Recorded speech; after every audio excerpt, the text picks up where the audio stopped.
नमस्कार साथियों, स्वागत है आप सभी का आपके अपने YouTube channel current affairs with banker में। साथियों, मेरा नाम है विकास। तो कैसे हैं आप सब? आशा करता हूँ आप सब बहुत अच्छे होंगे और आपकी तैयारी बहुत अच्छे से चल रही होगी आने वाले जो भी आपके बैंक के एग्जाम है। तो साथियों, कल और 12 तारीख को अभी रिसेंटली SBI क्लर्क मेंस होने वाला है। तो मुझे ऐसा लगा कि कुछ ऐसे क्वेश्चन हैं जो SBI क्लर्क में आपको देख के जाने चाहिए, इसलिए मैं यहाँ कुछ क्वेश्चन लाया हूँ जो कि आपके एग्जाम के दृष्टिकोण से काफी महत्वपूर्ण है। ना सिर्फ SBI क्लर्क मेंस में, बल्कि इस साल आने वाले जितने भी आपके बैंक के एग्जाम या कोई भी तरह के जिस एग्जाम जिसमें कि करंट अफेयर्स पूछा जाएगा, वो सारे एग्जामों में ये सारे करंट अफेयर्स बहुत महत्वपूर्ण साबित होंगे।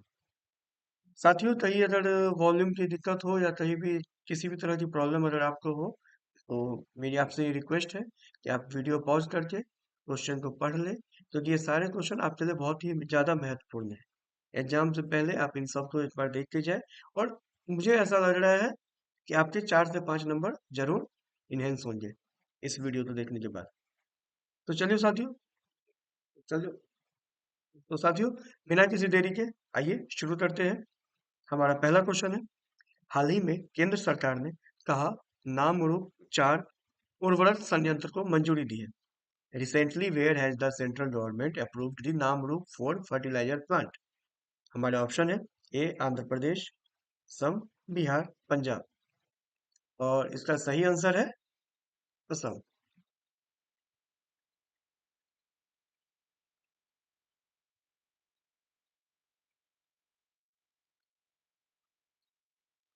तो साथियों, यह एक्सप्लेनेशन है।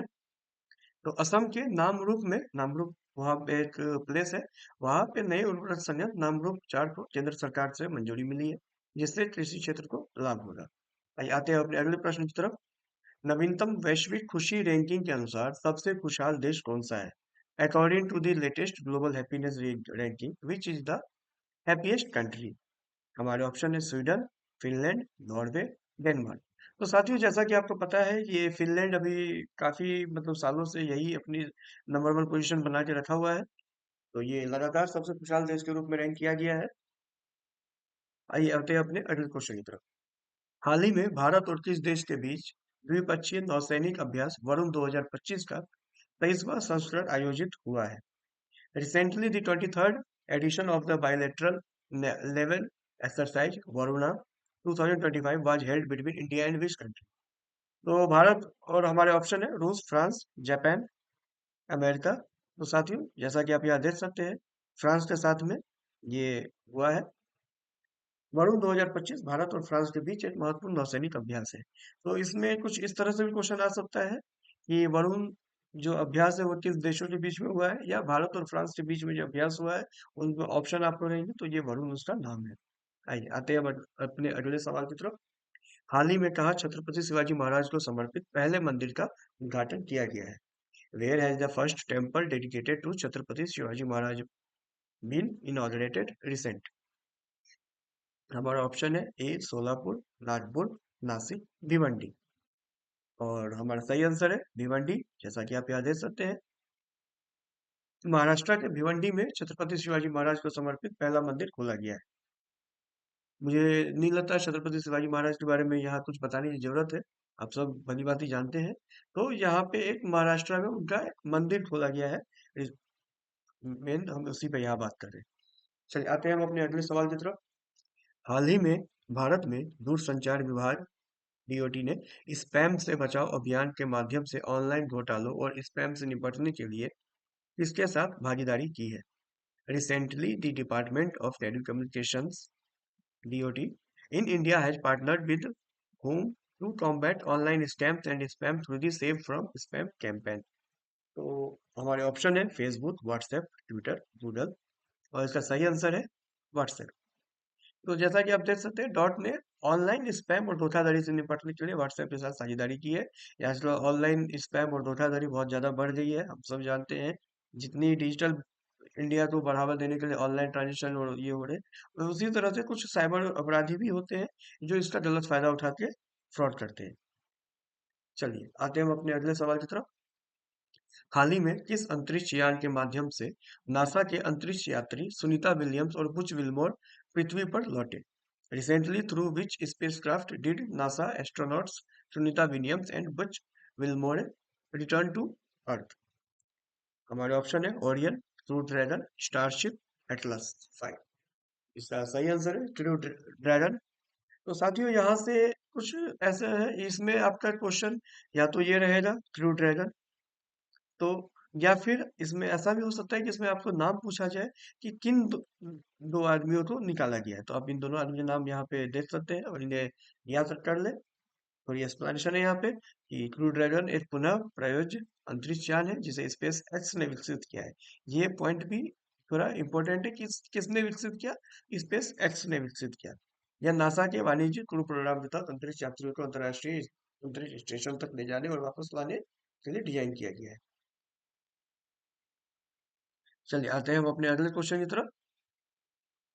हाल ही में किस राज्य सरकार ने विधानसभा की कार्यवाही जानने के लिए सर्च इंजन लॉन्च किया है? Recently which state government has launch a search engine to know the proceedings of the legislative assembly? Haryana, Punjab, Rajasthan, Maharashtra. और हमारे सही आंसर है पंजाब। तो ये सर्च इंजन बेसिकली क्या करेगा? इससे विधानसभा में चर्चा और फैसलों की जानकारी जो है आसानी से हमें प्राप्त हो सकेगी। ये जो है सारी हमें आराम से मिल जाएगी। चलिए आते हैं अपने अगले सवाल की तरफ। वित्त वर्ष 2024-25 में कितने करोड़ से अधिक लेन देन के साथ डिजिटल भुगतान लेन देन में वृद्धि हुई है? Digital payment transaction have increase with more than how many crore transactions in the financial year 2024 to 25? हमारे ऑप्शन है 12,000, 15,000, 18,000, 20,000। और सही आंसर है 18,000। तो ये डिजिटल भुगतान तो जैसा कि अभी मैंने पीछे भी कहा है कि डिजिटल भुगतान को बढ़ावा दिया जा रहा है, जिससे कैशलेस इकोनॉमी ज़्यादा से ज़्यादा सो मतलब इम्प्रूव हो, वो ज़्यादा से ज़्यादा इंक्रीज हो। तो उसमें 18,000 जो है यहाँ पे इस ये बढ़ोतरी हुई है इसमें। चलिए आते हैं हम अपने अगले सवाल की तरफ। प्रतिवर्ष किस तारीख को विश्व गौरैया दिवस मनाया जाता है? On which date is world sparrow day celebrated every year? 19 March, 20 March, 21 March, 22 March. हमारा सही आंसर है 20 मार्च। तो साथियों ये सवाल चूंकि आपका एग्जाम अभी अप्रैल में होने वाला है, तो इसीलिए मैंने मार्च का ये दिवस वाला क्वेश्चन थोड़ा रखा है। और इसमें ज़्यादा नहीं है, हमें थोड़ा तो जानना होगा। जैसे 20 मार्च को विश्व गौरैया दिवस मनाया जाता है, 21 मार्च को वन दिवस मनाया जाता है, 22 मार्च को जल दिवस मनाया जाता है। ऐसे ही करके 24 मार्च को टीबी डे मनाया जाता है। तो इसको आप एक ट्रिक से भी याद कर सकते हैं कि अगर आपको गौरैया दिवस याद है 20 मार्च, तो गौरैया कहाँ रहती है? तो वन में रहती है। इससे 20 के बाद 21 मार्च। और वन में रह के गौरैया क्या करेगी? दाना खाएगी, पानी पिएगी। पानी पिएगी तो जल दिवस 22 मार्च। ऐसे करके कुछ एक निमोनिक्स बना के आप इसको याद कर सकते हैं।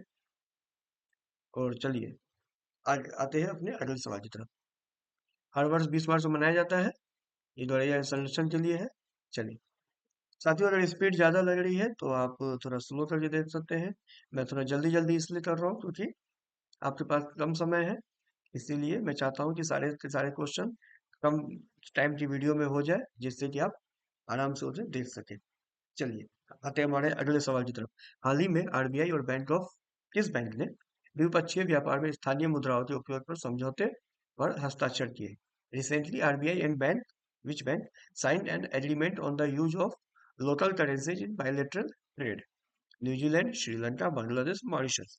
तो ये मॉरिशस के साथ आरबीआई ने अभी एक कॉन्ट्रैक्ट किया है, जिसमें कि वो स्थानीय मुद्राओं में व्यापार को बढ़ावा देने और विदेशी मुद्रा की निर्भरता को कम करने के लिए किया गया है कि हमारी जो भी मतलब वहाँ की स्थानीय मुद्रा है उसमें हमारा ट्रांजेक्शन ज्यादा हो। ये भारत और मॉरिशस के बीच में किया गया है। चलिए अगला सवाल हमारा। हाल ही में किस देश में दुनिया का सबसे बड़ा सफेद हाइड्रोजन भंडार खोजा गया है? Recently, the world's largest white hydrogen reserves have been discovered in which country? हमारे ऑप्शन है A France, B Japan, America and Canada. और इसका सही जवाब है फ्रांस। फ्रांस में दुनिया का सबसे बड़ा सफेद हाइड्रोजन भंडार खोजा गया है, जिससे स्वच्छ ऊर्जा स्रोतों में एक नई संभावना पैदा हुई है। चलिए हमारे अगले सवाल की तरफ आते हैं। हाल ही में कहा, आसियान रक्षा मंत्रियों के सम्मेलन और विशेषज्ञ कार्य समूह की 14वीं बैठक आयोजित हुई है। Where was the 14 meeting of the ASEAN defence ministers conference and expert working group held recently. हमारे ऑप्शन है छत्तीसगढ़, गुजरात, नई दिल्ली, गोवा। और इसका सही आंसर है नई दिल्ली। ये राजधानी में हुई है। तो ये क्षेत्रीय सुरक्षा सहयोग को मजबूत करने के उद्देश्य से नई दिल्ली में आयोजित की गई थी। चलिए आते हैं अब अपने अगले सवाल की तरफ। जैसा कि अभी हमने पीछे पढ़ा है, विश्व गौरैया दिवस कब मनाया जाता है? अगर आपने पीछे आपको याद है तो इस पे कमेंट में कृपया करके लिखे इसको। अभी हमने जस्ट पीछे पढ़ा है। तो इसकी थीम क्या थी? क्योंकि आजकल जो बैंक के एग्जाम है उसमें दिवस के साथ साथ थोड़े थीम पर भी फोकस किए जाते हैं। तो हमारे ऑप्शन है गौरैया से प्रेम करें, गौरैया बचाओ दुनिया बचाओ, प्रकृति के नन्हे दूतों को श्रद्धांजलि, आई लव स्पैरोज। तो इसका सही आंसर है प्रकृति के नन्हे दूतों को श्रद्धांजलि। इस वर्ष की थीम गौरैया के महत्व और उनकी घटती संख्या पर ध्यान आकर्षित करने के लिए रखी गई है। तो इसका क्या मतलब थीम है?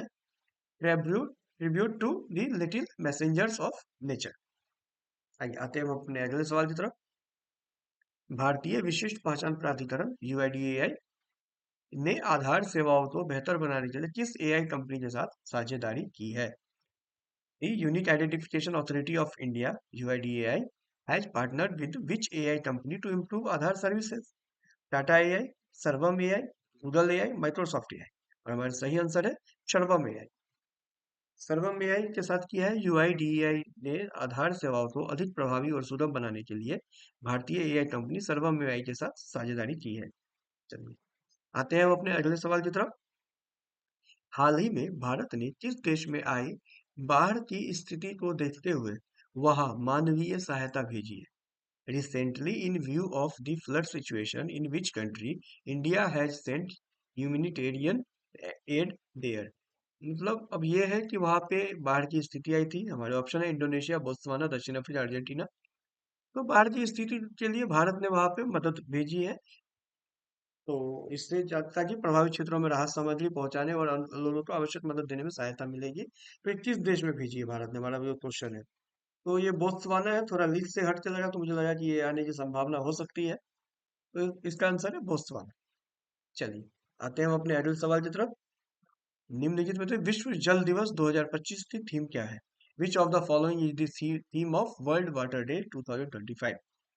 साथियों इसमें एक चीज मैं आपको और कहूंगा कि विश्व जल दिवस जो है, अगर मैंने पीछे चर्चा भी की है वीडियो में, लेकिन मैं चाहूंगा कि आप आता है तो आप कृपया कर इसको कमेंट में बताएं कि ये कब मनाया जाता है। बाकी हम यहाँ थीम के बारे में चर्चा करते हैं। ग्लेशियर संरक्षण, जल पुनर्चक्रण, जलवायु परिवर्तन, जल प्रदूषण नियंत्रण। और इसका सही आंसर है ग्लेशियर कंजर्वेशन। तो वर्ष 2025 के विश्व जल दिवस की थीम ग्लेशियर संरक्षण है, जो जलवायु परिवर्तन के कारण ग्लेशियरों के तेजी से पिघलने की समस्या पर ध्यान केंद्रित करती है। ये थी। तो चलिए आइए आते हैं हम अपने अगले सवाल की तरफ।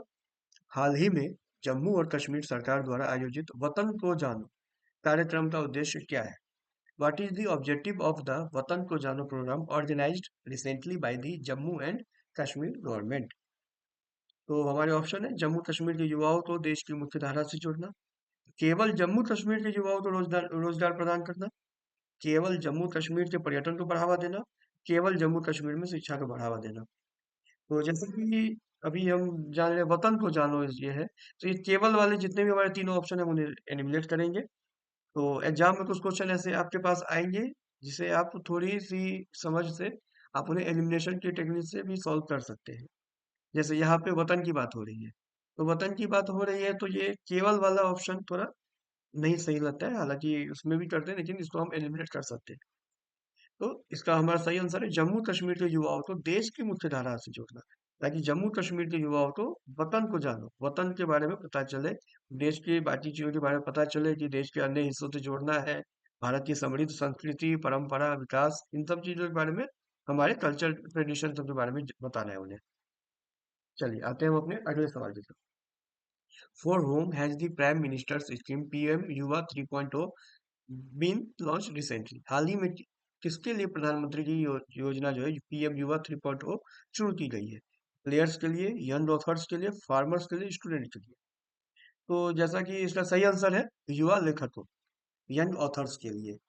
तो ये युवा 3.0 योजना युवा लेखकों को प्रोत्साहित करने के लिए शुरू की गई है, जिससे वे अपने साहित्यिक कौशल को विकसित कर सके और राष्ट्रीय स्तर पर पहचान बना सके। तो ये एक बहुत अच्छी स्कीम है पीएम की, क्योंकि ये युवा लेखकों को, हमारे यहाँ साहित्य बहुत सारे लोग इस फील्ड में नहीं आते हैं, उन्हें साहित्य का अच्छा ज्ञान रहता है लेकिन वो इस फील्ड में नहीं आते हैं, तो ये उनको बढ़ावा देने के लिए युवा 3.0 स्कीम लॉन्च की गई है।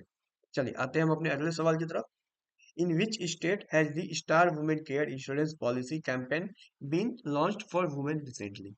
हाल ही में किस राज्य में महिलाओं के लिए star women care insurance policy अभियान शुरू किया गया है? हमारे ऑप्शन है महाराष्ट्र, तमिलनाडु, केरल, असम। और इसका सही आंसर है तमिलनाडु। तमिलनाडु में महिलाओं की सुरक्षा और व्यवस्था को, सॉरी, सुरक्षा और स्वास्थ्य को ध्यान में रखते हुए star women care insurance policy अभियान शुरू किया गया है। तो ये तमिलनाडु की योजना है। चलिए आते हैं हम अपने अगले सवाल की तरफ। Recently where was the India Nepal literature festival organise? Bharat Nepal साहित्य महोत्सव कहाँ आयोजित किया गया है? आगरा में, मथुरा में, नासिक में, पटना में। और हमारा सही आंसर है मथुरा, कृष्ण की जन्मभूमि। तो यहाँ पे भारत नेपाल साहित्य महोत्सव 2025 का आयोजन मथुरा में किया गया। ये दोनों देशों के साहित्यकारों को एक मंच प्रदान करता है। तो ये अभी मैंने जैसे बोला युवा 3.2, तो वैसे ही साहित्य को बढ़ावा देने के उद्देश्य से ये सब काम किया जा रहा है। चलिए आते हैं अपने अगले सवाल की तरफ। Recently C DOT has collaborated with which IIT institute to develop an AI-powered chatbot for disaster warning and emergency applications? हाल ही में सी डॉट ने किस आईआईटी संस्थान के साथ मिलकर आपदा चेतावनी और आपातकालीन अनुप्रयोगों के लिए एआई संचालित चैटबॉट विकसित विकसित किया है? IIT Bombay, IIT Delhi, IIT Kanpur, IIT Madras. और हमारा सही आंसर है आईआईटी दिल्ली। तो सी डॉट और आईआईटी दिल्ली ने मिलकर एक एआई संचालित चैटबॉट विकसित किया है, जो आपदाओं की चेतावनी और आपातकालीन स्थितियों में सहायता प्रदान करेगा। चलिए आते हैं अपने अगले सवाल। चंद्रयान 4 मिशन को कब लॉन्च किया जाएगा? तो साथियों चंद्रयान 3 चूंकि लॉन्च हुए अब काफी समय हो गया, तो इससे क्वेश्चन आने की संभावना कम है, लेकिन हाँ ये क्वेश्चन आ सकता है कि चंद्रयान 4 कब लॉन्च होगा। इसीलिए मैंने इस क्वेश्चन को रखा है अक्टूबर 25, अक्टूबर 26, 27 और 28 में। तो ये अक्टूबर 2027 में इसको लॉन्च करने का अभी प्लान किया गया है कि अक्टूबर 2027 में चंद्रयान 4 को लॉन्च किया जाएगा। चलिए आते हैं हम अपने अगले सवाल की तरफ। हाल ही में किस देश ने न्यू डेवलपमेंट बैंक में शामिल होने की घोषणा की है? Which country has recently announced to join the new development bank NDB? तो हमारे ऑप्शन है पाकिस्तान, बांग्लादेश, इंडोनेशिया, श्रीलंका। और इसका सही आंसर है इंडोनेशिया। इंडोनेशिया ने हाल ही में न्यू डेवलपमेंट बैंक में शामिल होने की घोषणा की है, जिससे ब्रिक्स समूह के साथ इसके संबंध और मजबूत होंगे। चलिए आते हैं हम अपने अगले सवाल की तरफ। Recently Indian navy and who has successfully test fired VLSR-SAM missile? हाल ही में भारतीय नौसेना और किसने VLSR-SAM मिसाइल का सफल परीक्षण किया है? इसरो, डीआरडीओ, नासा और जाक्सा। तो इसका सही आंसर है डीआरडीओ। डीआरडीओ का साथियों फुल फॉर्म यहाँ देख लेंगे, तो दी डिफेंस, मतलब defence research and development organisation. तो रक्षा अनुसंधान और विकास संगठन और भारतीय नौसेना ने संयुक्त रूप से vertical launch short range surface to air missile VLSR-SAM का सफल परीक्षण किया है। चलिए आते हैं अपने अगले सवाल की तरफ। Recently which ministry released the book ripples of change on women led rural wash initiative? हाल ही में किस मंत्रालय ने महिलाओं के नेतृत्व वाली ग्रामीण वॉश पहल पर रिपल्स ऑफ चेंज पुस्तक का विमोचन किया? हमारे ऑप्शन है ministry of health and family welfare, ministry of जल शक्ति, ministry of women and child development, ministry of ecology and environment. और इसका सही आंसर है मिनिस्ट्री ऑफ जल शक्ति। तो जल शक्ति मंत्रालय ने महिलाओं द्वारा संचालित ग्रामीण जल स्वच्छता और स्वच्छता पहल पर केंद्रित पुस्तक है रिपल्स ऑफ चेंज का विमोचन किया। तो इससे यही क्वेश्चन आएंगे कि किस मंत्रालय ने किया, या ये रिपल्स ऑफ चेंज पुस्तक किस पे आधारित है। यही दो क्वेश्चन इससे बनने की संभावना है, या फिर इस पुस्तक का क्या नाम है। तो आप तो इस एक्सप्लेनेशन में ये तीनों चीजें क्लियर हो गई। चलिए आते हैं हम अपने अगले सवाल की तरफ। What is the main difference between GDP, gross national product and G GNP, gross domestic product and gross national product, सकल राष्ट्रीय उत्पाद और सकल घरेलू उत्पाद में मुख्य अंतर क्या है? अब इसका ऑप्शन हमारे है, GNP includes foreign income while GDP does not, GDP includes foreign income, sorry ये, yes, while GNP does not. There is no difference between the two. GNP is related to the agriculture sector only, while GDP is related to all sectors. तो इसका सही answer है GNP include foreign income while GDP does not. अब देखिए gross national product और gross domestic domestic product, तो ये इससे नाम से ही पता चल रहा है जैसा कि हमें कि डोमेस्टिक प्रोडक्ट, डोमेस्टिक का मतलब है जो फॉरेन इनकम तो उसमें नहीं आएगी, और नेशनल प्रोडक्ट में सारी चीजें आएंगी। तो जीएनपी में विदेशों में देश के नागरिकों द्वारा अर्जित आय शामिल होती है। हमारे जो मतलब देश के नागरिक है वो, उनकी भी आय वहां पे विदेशों में शामिल होगी। और जीडीपी डोमेस्टिक है, ग्रॉस डोमेस्टिक प्रोडक्ट, तो इसमें सिर्फ और सिर्फ देश की सीमाओं के भीतर कुल उत्पादन को मापना होता है। चलिए आते हैं हम अपने अगले सवाल की तरफ। हाल ही में किसने सहकार टैक्सी योजना शुरू करने की घोषणा की है? Who has recently announced the launch of the Sahakar taxi scheme? प्रधानमंत्री नरेंद्र मोदी, आवास एवं शहरी कार्य मंत्री मनोहर लाल खट्टर, गृह मंत्री अमित शाह, सड़क परिवहन मंत्री नितिन गडकरी। और हमारे सही आंसर है, यह योजना सहकारी समितियों के माध्यम से टैक्सी सेवाएं प्रदान करने के लिए शुरू की गई, जिससे स्थानीय लोगों को रोजगार मिलेगा। तो ये अमित शाह के द्वारा लॉन्च की गई है, इसका सही आंसर अमित शाह है, वहां पे टिक लगा हुआ था। और यहाँ पे एक्सप्लेनेशन। चलिए आते हैं हम अपने अगले सवाल की तरफ। हाल ही में भारतीय सशस्त्र बलों ने तीनों सेनाओं का अभ्यास प्रचंड प्रहार कहाँ आयोजित किया है? Where did the Indian armed forces recently organise the tri services exercise Prachand Prahar? हमारे ऑप्शन है, A Chennai, B Rajasthan, C Bengaluru, D Arunachal Pradesh. और इसका सही आंसर है अरुणाचल प्रदेश। तो इस सैन्य अभ्यास का उद्देश्य पूर्वोत्तर क्षेत्र में युद्ध रणनीति को मजबूत करना और सुरक्षा बढ़ाना है। जैसा कि हम जानते हैं अरुणाचल प्रदेश उधर है, की तरफ है, उनकी तरफ है पूर्वोत्तर क्षेत्र में। तो उधर की जो बॉर्डर है म्यांमार, चाइना, इन सब चीजों में के लिए हमारी जो सेना है उसको और मजबूत करना है। चलिए आते हैं हम अपने अगले सवाल की तरफ। प्रधानमंत्री नरेंद्र मोदी द्वारा पंबन ब्रिज का उद्घाटन कहाँ किया जाएगा? Where will the Pamban bridge be inaugurated by prime minister Narendra Modi? Alibag, Rameswaram, Coimbatore, Madurai. तो साथियों इसका सही आंसर रामेश्वरम है, ये तमिलनाडु से इसका मतलब चलता है, और ये तमिलनाडु से श्रीलंका के बीच में अगर आप भारतीय मैप को देखेंगे तो उसी में आपको बीच में थोड़ी देर के लिए पंबन ब्रिज है, और ये एक पॉइंट है, उस पॉइंट तक को ये जोड़ती है। ये श्रीलंका तक नहीं जाती है, ये उस पॉइंट तक जाती है, रामेश्वरम। पंबन ब्रिज भारत का पहला वर्टिकल लिफ्ट सी ब्रिज है जो तमिलनाडु के रामेश्वरम और मैनलैंड भारत को जोड़ता है। चलिए आते हैं हम अपने अगले सवाल की तरफ। हाल ही में भारत सरकार ने किस योजना को बंद करने का निर्णय लिया?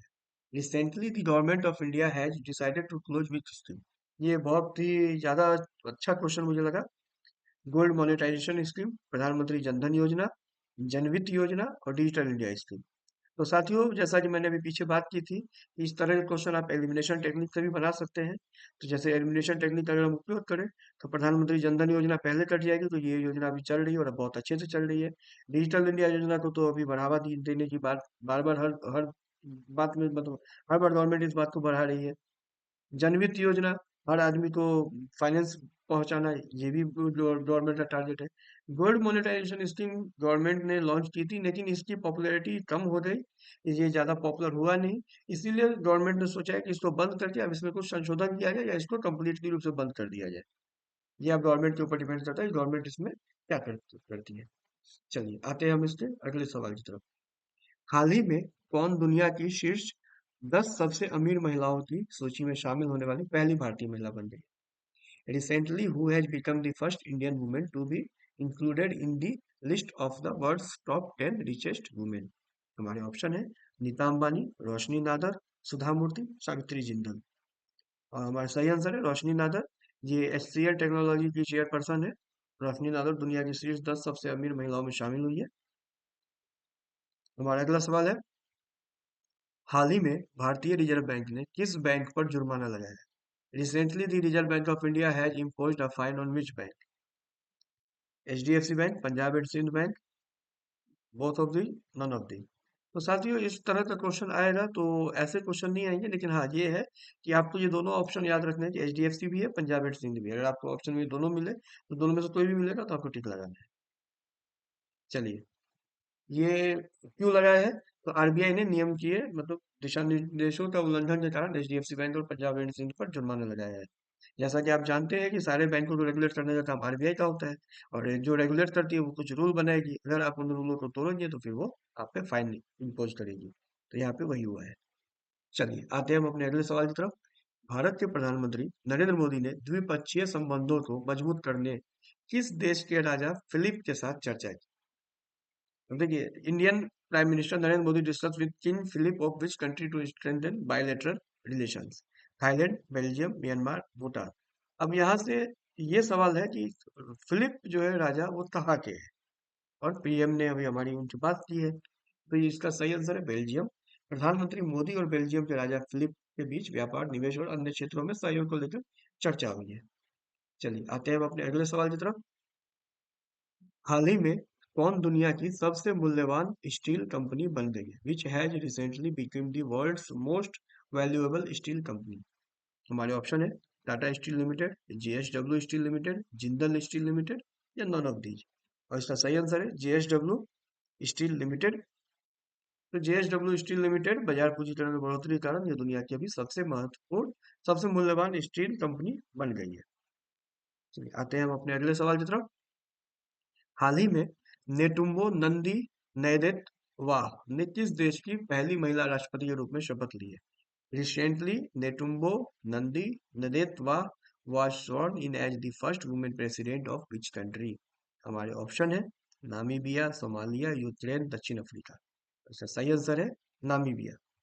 तो साथियों नाम थोड़ा टेढ़ा है, लेकिन हमें याद रखना पड़ेगा क्योंकि पहली महिला राष्ट्रपति बनी है और नामीबिया की बनी है, तो इस तरह के क्वेश्चन आ सकते हैं।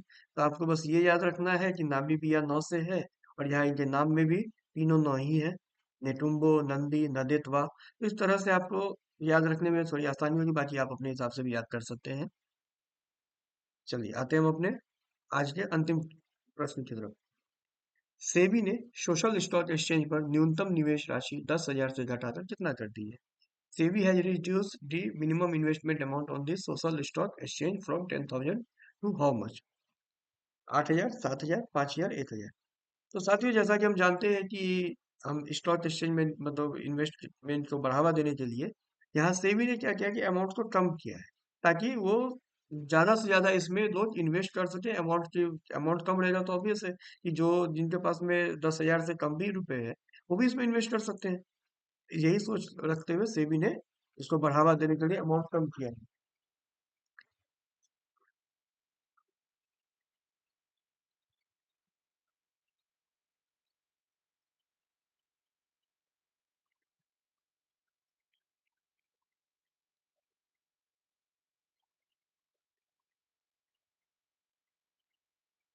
तो साथियों इसका सही आंसर है 1,000। सेबी ने सामाजिक निवेश को बढ़ावा देने के लिए सोशल स्टॉक एक्सचेंज पर न्यूनतम निवेश को घटाकर 1,000 कर दिया है। तो साथियों ये आज के कुछ सवाल थे। आशा करता हूँ आपको ये सवाल अच्छे लगे होंगे, और मैं उम्मीद करता हूँ कि आपके कल के एग्जाम में या आपके आने वाले जितने भी बैंक के एग्जाम होंगे उनमें ये सारे सवाल में से मैक्सिमम सवाल आपके एग्जाम में आए, या जो मेरे चैनल पे वीडियो है करंट अफेयर्स की उनमें से ज्यादा क्वेश्चन है। और आगे भी मैं कोशिश करूंगा अच्छे से अच्छे क्वेश्चन ऐसे ही आपको समझा के थोड़ा एक्सप्लेनेशन के साथ मैं अच्छे से समझाऊं। और कहीं अगर आपको कहीं वॉल्यूम में दिक्कत हुई हो या कुछ भी दिक्कत हुई हो तो इसके लिए आप वीडियो पॉज करके उस चीज क्वेश्चन को देख लें। और अगर अच्छा लगा हो तो इस वीडियो को लाइक करके चैनल सब्सक्राइब कर ले, ताकि आगे आपको करंट अफेयर्स मिल जाएंगे और आपके सारे एग्जाम के लिए करंट अफेयर की तैयारी आपकी यहाँ से हो जाएगी। और कुछ भी अगर आपको ये ऐसा कुछ सजेशन देना है तो आप यहाँ इस वीडियो पे कमेंट करें, ताकि मैं उस चीज़ को आगे और सुधार कर सकूँ। चलिए ठीक है साथियों, आपके एसबीआई क्लर्क मेंस के लिए बेस्ट ऑफ लक। धन्यवाद।